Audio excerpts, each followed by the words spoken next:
want to waste any of it. I want to waste any of it in the pre-show banter. But we're Sure. back, East Bay's finest. We had I just done an episode, Sal, with Kristen Flynn that's coming out. She wanted something edited out of the episode. It's been taking a while to get that edited. My man in Australia has been it's crazy in Australia, Sal. So these guys Okay. they are like mandated to take a month off of work. Right. Yeah, it's wild. So I got a guy that I work with in Australia. We work kind of. It was a podcast that we kind of did like a sub, basically a network of shows around the podcast. Sure. So I kind of met him there, and so he's cutting it up. It's almost done. So I'm going to be releasing 2 of them. You'll be one of them, and then I'm sure you probably won't want much cut out. She was very, very, very concerned about some silly thing that she said that really wasn't a big deal. Okay. So I cut it out and let it rest.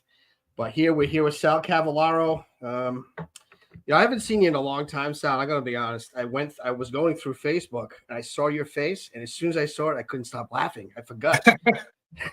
Funny guy, I remember. Yeah, it's been 26 years since I've seen you in high school.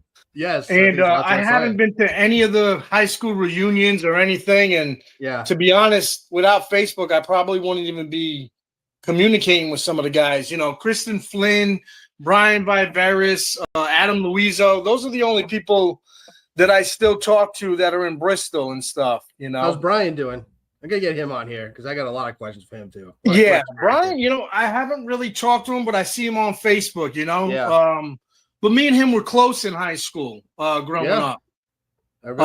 Pretty much, I did whatever he was doing. And I kind of was known for being with him where he was, I was.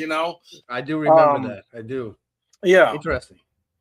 Didn't you hang out with Kenny too a little bit? So we got Kenny Savin on, Alex Gutierrez. Those were really the guys that I hung out with on a daily. And we kind of all had a falling out, high school, Kenny, Alex, they moved, they dropped out, Brian dropped out. And it was kind of just me and Adam Luizzo for a little bit. But really, I knew that I didn't have the best grades, and everybody was going to college. Mm-hmm. And I wanted to do something different. So I joined the military right after high school. Oh, wow. So what branch did you go into? I went in the Army. And, I was trying to let them pay for college, which they did. But I really wanted to change my life around, because I was getting into a little bit of trouble with the after partying and stuff like that. So I said, let me join the Army. I went in as a military police during high school, or what's that? You're talking about the partying you did during high school? Yeah, my mom had moved away my senior year, and I ended up getting my own place when I was working at Topside. When it was a college bar. It was, I was young and I was living that lifestyle. Yeah, but you didn't need the same kind of credit you do now or anything like that, right? Able to get an apartment, probably pretty cheap back then. Yeah, I know. I remember it was only $600 a month. Wow. Yeah, those are the days. So you got out. So you said your senior year, you had your own place. I don't remember that. That's interesting. Yeah, it was right on High Street. My senior year, I had my own place. I was actually sharing it with someone that I worked with at the Topside, and they were in college. So I rented out a room. That I had my own car, and that gave me that freedom that I was looking for. But I was living that fast life then, doing too much. So, I signed up for the military after that. Yeah, okay. You ended up graduating though, right? I did graduate. Yeah. Okay. So. Yeah, but I wasn't looking to go into a 4-year college. I knew my grades weren't there. I knew I didn't have the money. So I ended up joining the military. I did a 6-year contract. Okay. And I went in the National Guard, right? So, you had Paul Ferreira. You had Danny Lantang. You had all these guys there was a couple of us from Bristol, Warren, that was in the same unit. I served in Bosnia in 2000 with these guys, and I went to Iraq in 2003. Wow. Crazy. But I ended up getting severely injured in 2003, back on April 20th of 2003. So it was early on in the war. What happened? So go through it, or? Yeah, no, I don't mind. Let's go.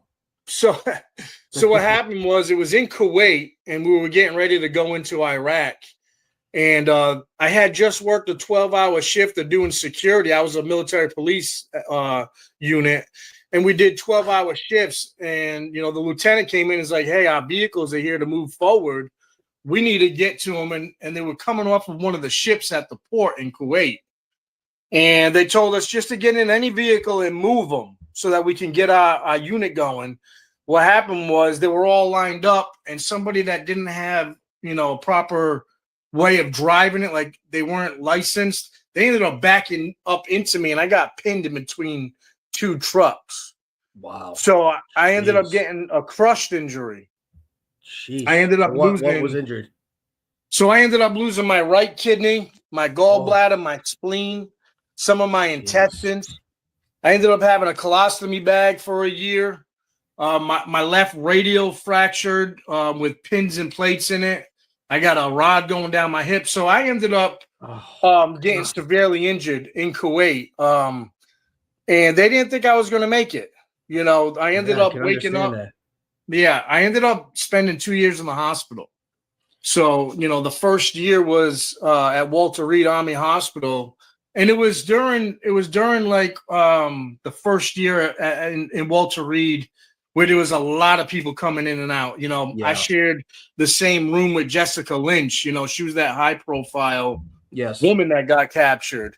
Remember that? And it took a lot of stress because the second year I was there, I was going through therapy, and my contract hasn't ended yet, and they wanted me to see if I could get deployed again. And I was stressing because my unit already came back from Iraq, and then they were already in Katrina in 2004.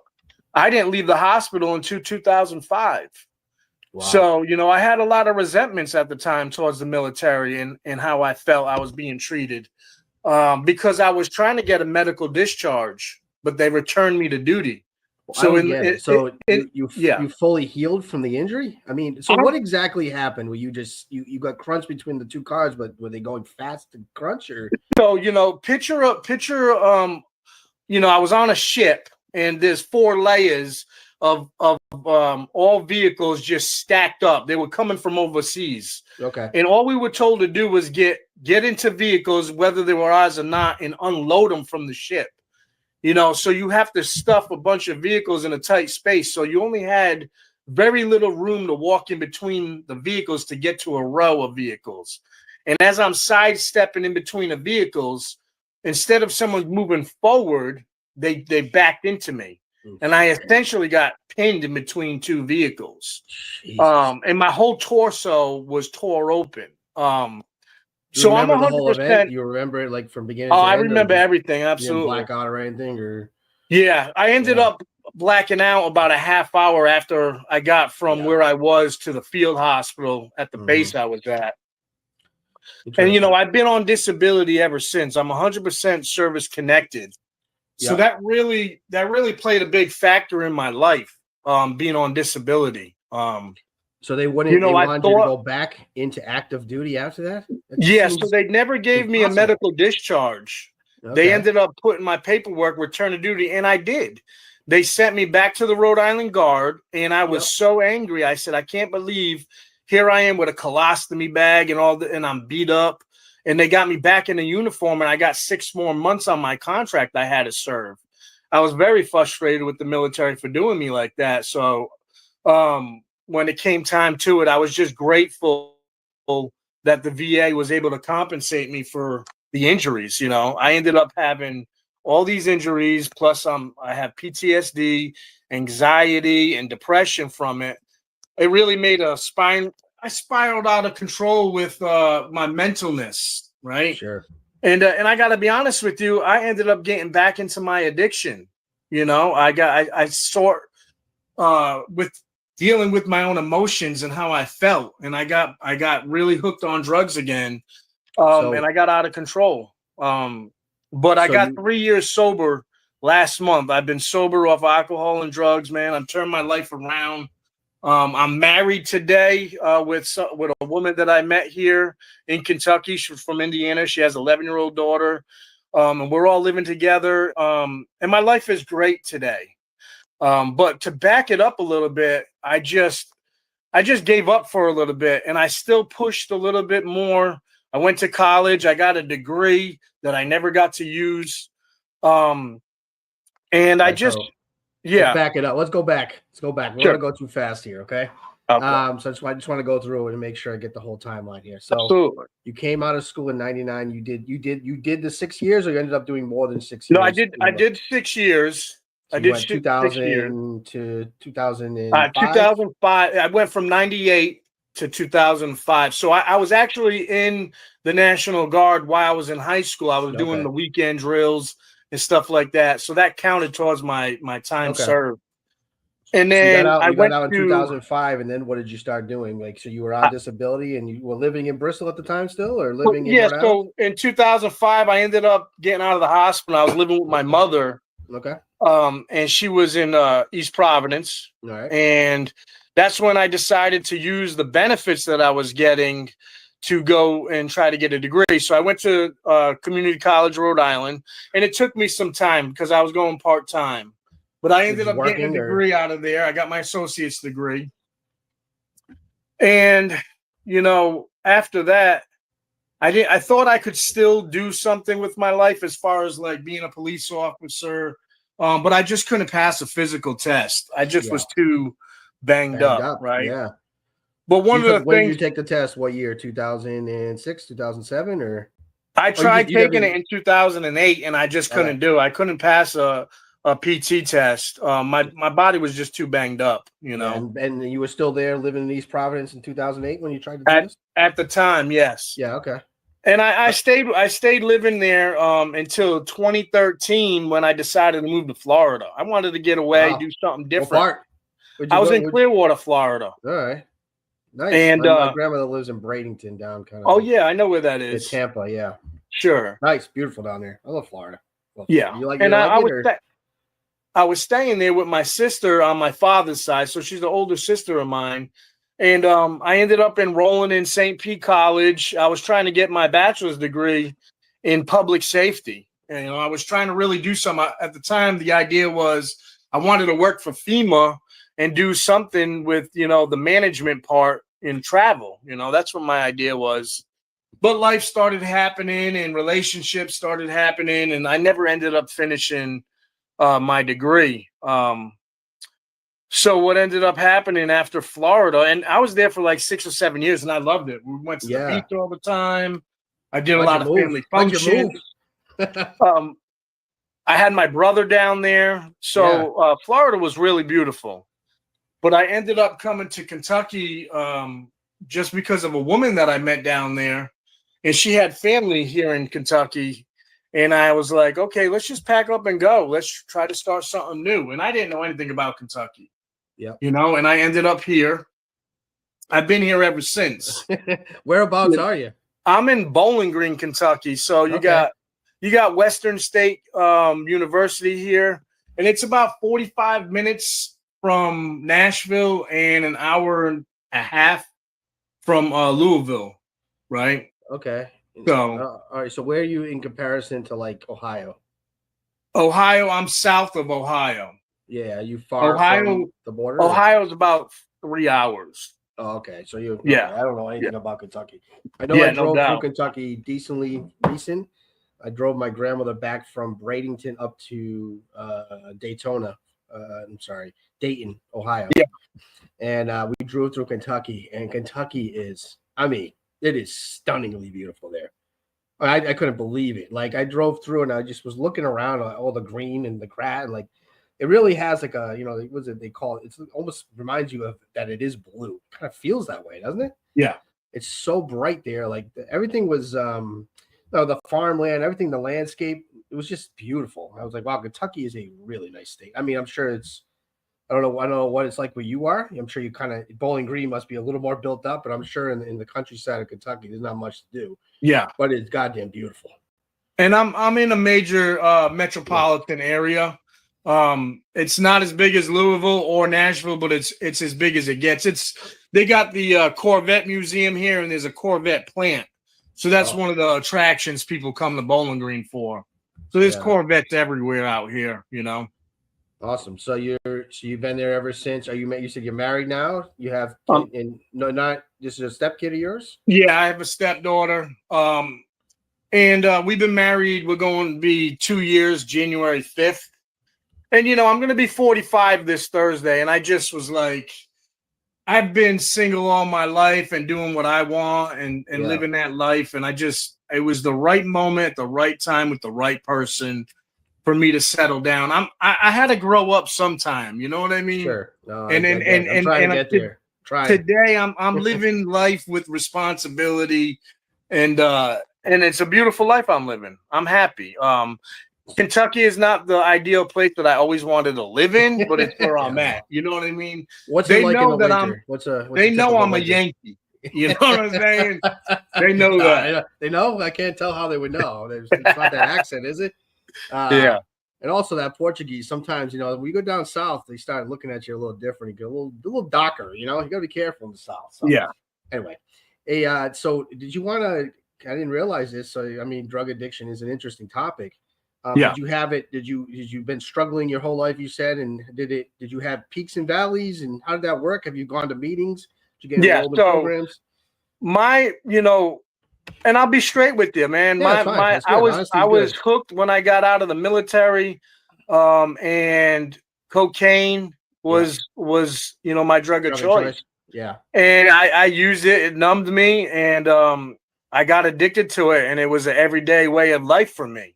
Yeah, and I struggled with it because with my PTSD, I just felt like after my injury, I did not feel myself. And, but 3 years ago, I finally gave into it, and I got myself into treatment. I spent 14 months there. And when I got out of treatment, I started to work in treatment, helping with others, peer support for other people that go through it. And today I sponsor guys that need help. I'm fully active in my community. I got no shame in who I am from what it made me. It's just my life was spiraling out of control because I just, that government check can be an enabler sometimes, right? Sure. Getting that every month and knowing that you could make wrong choices, knowing that it'll always be there for you. So I had to grow up. And so I'm loving my life today. Are you active in Alcoholics Anonymous, or do you do Narcotics Anonymous? I work Alcoholics Anonymous. Okay. You go to step meetings, I go to step meetings every single day. I work with sponsees 3 times a week.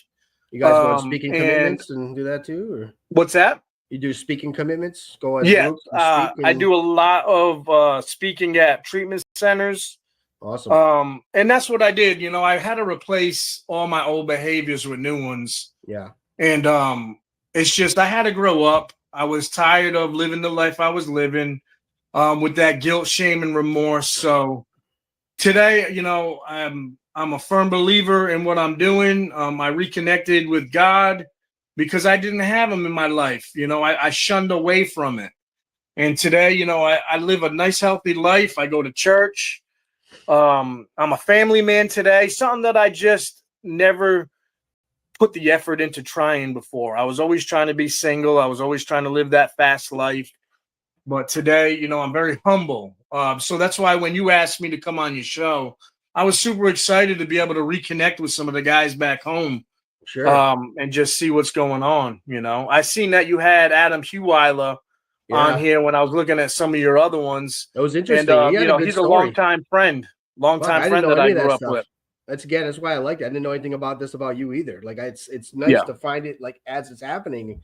And he had some interesting stuff to talk about, man. Like you're a cop in Houston, dealing with gangs and violence, and it's like I couldn't imagine. I couldn't imagine doing that. It blew my mind. Absolutely. I had all different types of people on. We had Eric Bloom on. Interesting.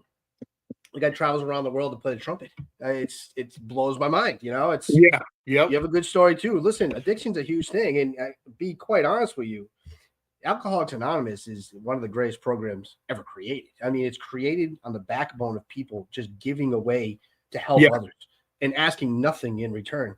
Other than, hey, just take my suggestions, and it's we've been to a lot of meetings up here too myself, and you get a lot of different people in AA. You got some people that go around and they just say, hey, look, as long as I don't drink, I'm okay. And I never really bought into that. I always thought, like, there's plenty of people that just don't drink and are miserable people. There's a little bit more to just that, right? So I always thought I found great people in there, unbelievable people that, like, defeated odds that a lot of people can't do. And the problem with addiction is people look at it and they say, like, what's wrong with this guy? You should just stop. And it's like, well, it's a disease. It's like having cancer. It's like having another disease that you should have. Like, people have no pity for it, have no sorrow, and they don't have any empathy for people with it. I mean, the people that go through it understand. Yeah. A normie is not going to really grasp it and have the same compassion, but they should, because people are doing it and they can't stop.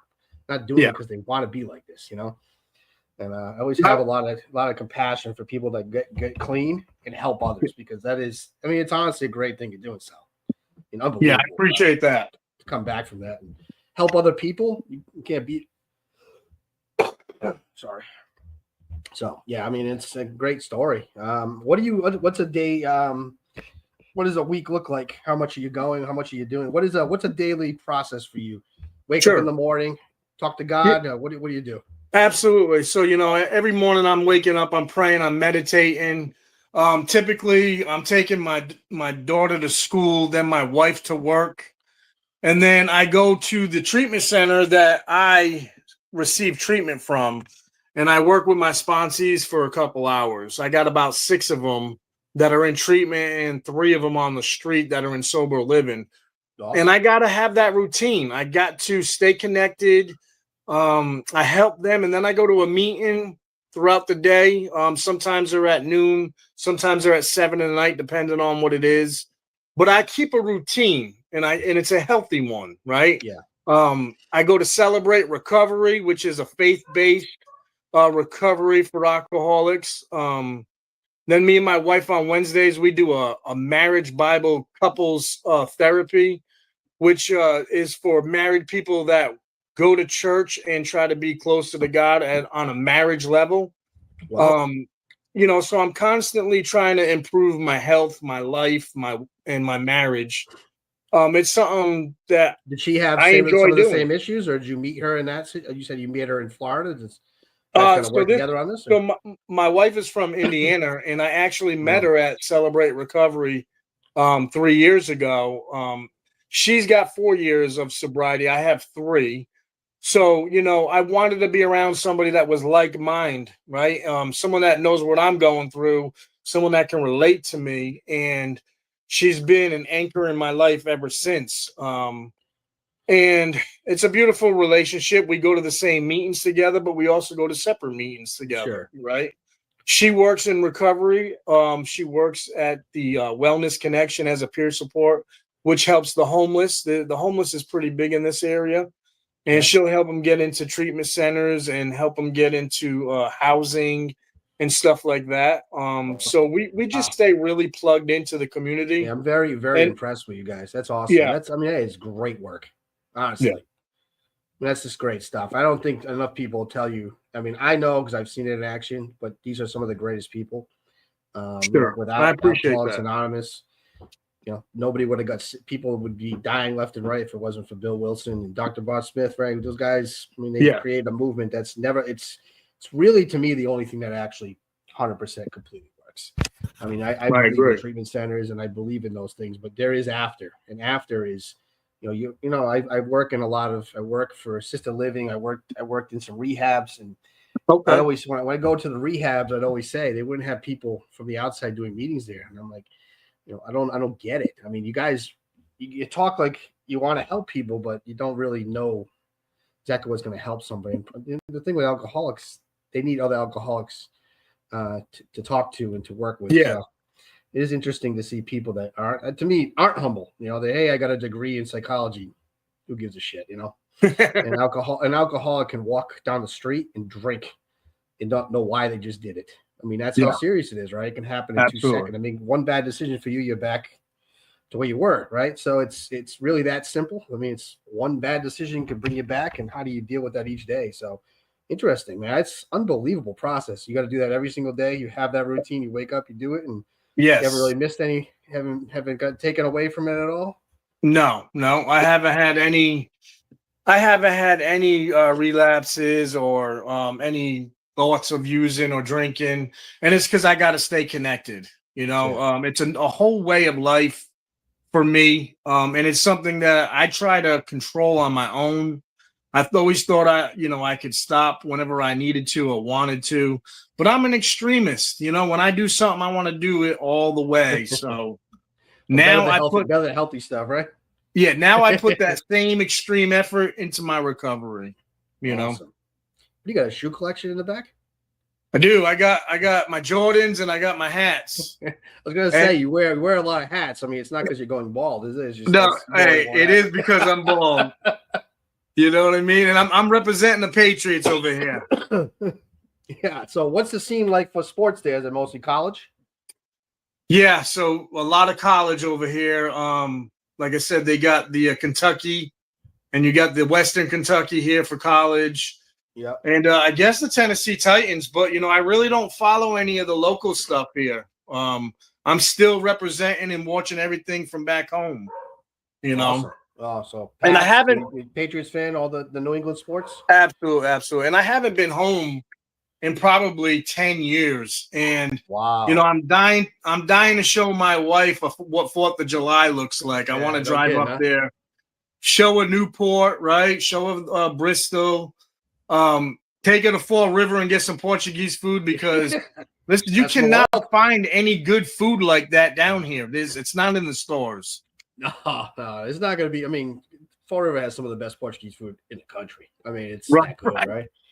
So you're not going to find that over there for sure. And so do you have plans to come back here, or are you pretty much what is your commitments? Or obviously you got a lot of commitment down there now. It's going to be hard to just walk away from that.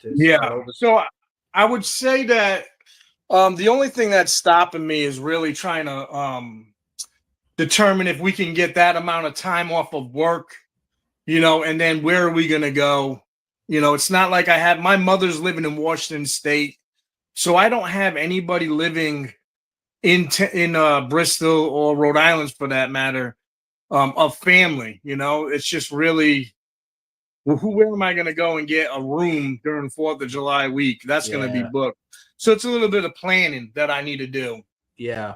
For me to get up there, but it's something that I really want to do.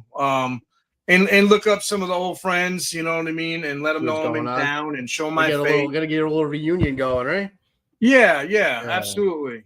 It's funny. We had up here, and I live in Wilmington, Mass, and my girlfriend with her now, and she's like, Wilmington it's the 4th of July town. I said, oh, I gave it a shot. It was like, I mean, she has no idea.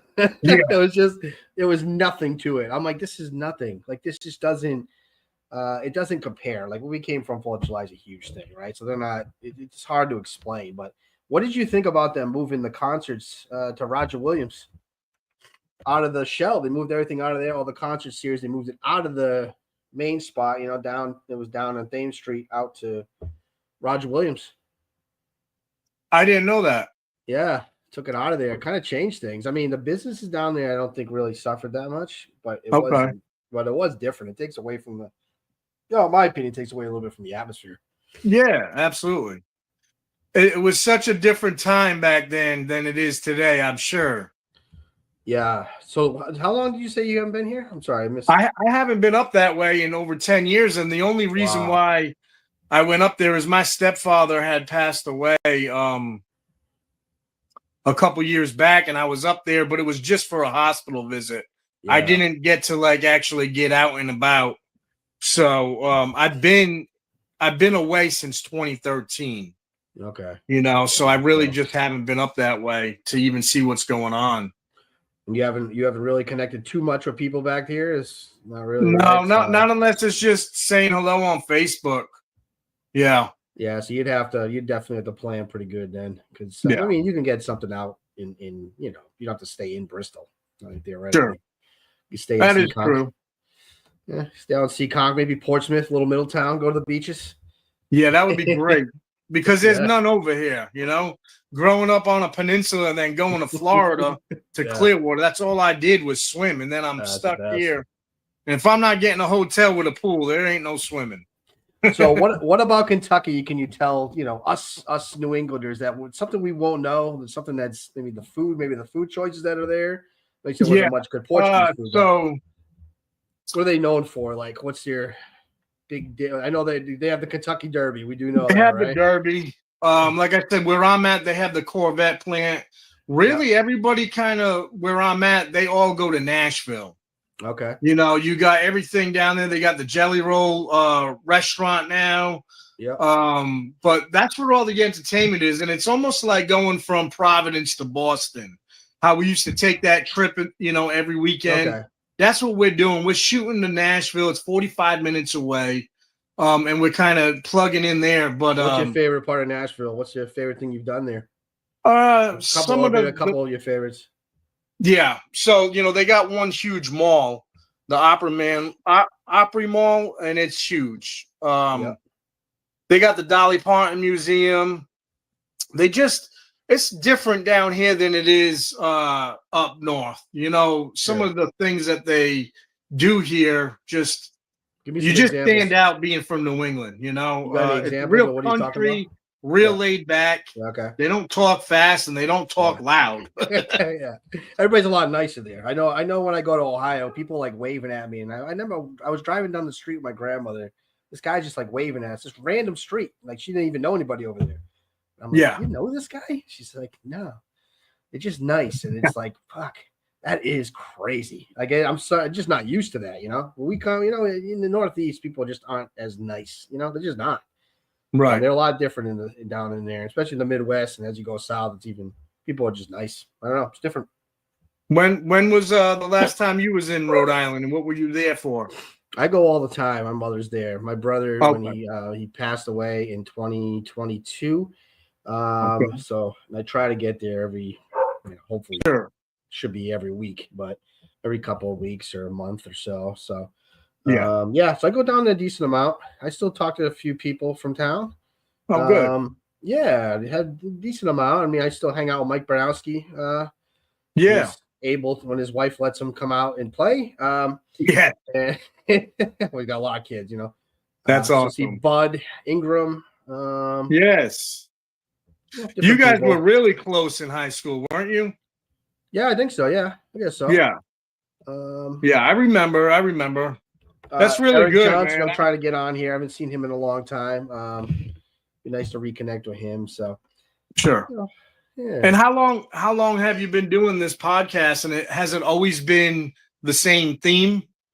It's a 6 episode. So I did a lot of podcasting with the other network. We were following the Kirk Minahan show. I've been on a bunch of times. So we kind of did shows around that show. So I kind of learned how to do it there. And then I thought, hey, let's get some people on from town. There's quite a bit of people that really, they don't want their business out there, which is fine.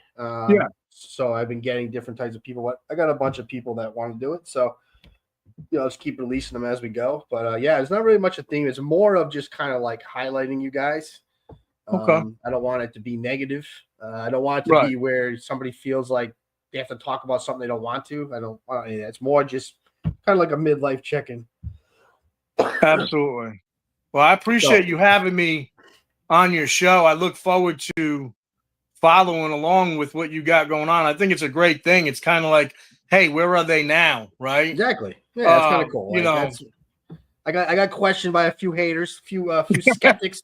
They're like, "What do you do? Who's this for?" And I'm like, "Well, it's for me, but it's also for people that want to come on and talk." I mean, after Adam came on, I don't want to, go behind the curtain here, but he did say, he felt good getting talking about that because he hadn't really talked about that to anybody other than his wife. Yeah. And so when you put that out there, those emotions, some of the stuff he had to go through, and same for you. You have a lot of traumatic stuff. That's a tough life, right? So, and to see the triumph from it, to see people come out of that happy, is what we're here for. That's why, it's more of just talking to people. And again, I saw your face, I just laughed. I remember it. I'm like, oh, it's got a funny guy. I just, I appreciate you. 20 something years later, so things are a little different.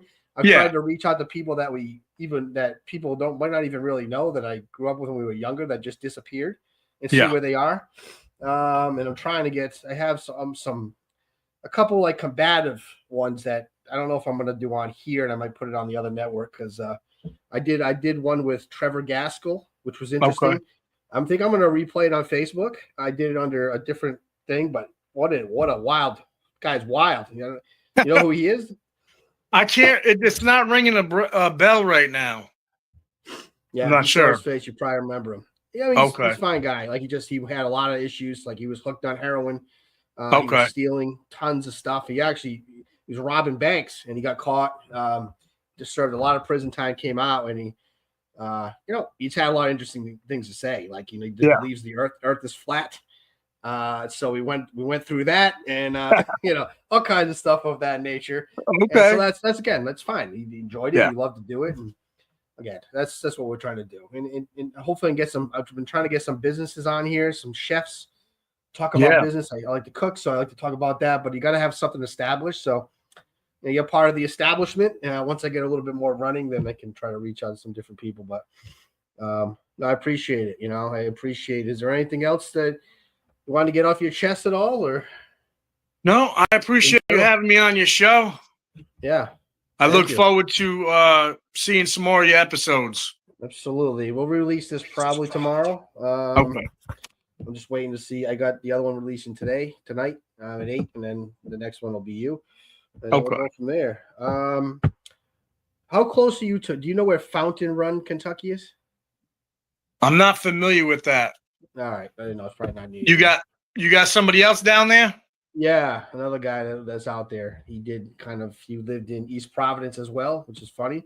Then he moved out there. So same kind of situation. Just I think.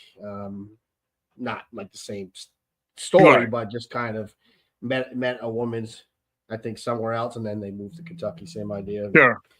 The women call the shots, right? Love it. All right, brother. Thank you so much. I look forward to seeing you soon. Hopefully, if you come down, let me know. I will. I'll look you up, brother. I appreciate you. Definitely get some kind of little reunion going. Okay. Something somewhere safe though. Don't worry, Sal. We're not going to drag you into a bar. That's it. Do that either. All right. I appreciate you, brother. I'll talk to you soon. Thank you. Have a good one. You too. Well, that was Sal Cavallaro. Good guy. What a story. Turning tragedy into triumph. That's good. It was great to catch up with him. I always liked him in high school. So, look, everybody goes a different path. That's what we're here to look for, to discover. Even if Bud and others don't think it's worth it, that's okay. I still love you guys. I still love you. We're still going to do it. We're going to do it. But thank you so much for joining us. It's episode 6, East Bay's Finest with Sal. I have an episode coming out with Kristen Flynn. That's all set to go, so that should be out tonight. Today is Monday, so it'll be out Monday night. And excuse me. This will be out Wednesday, maybe Tuesday, Wednesday. I'm not sure yet, but we'll put it out. It won't really matter because it's being recorded now. You're not going to know the difference anyway. But thank you for joining me. Enjoy doing it for you, and we'll talk to you soon.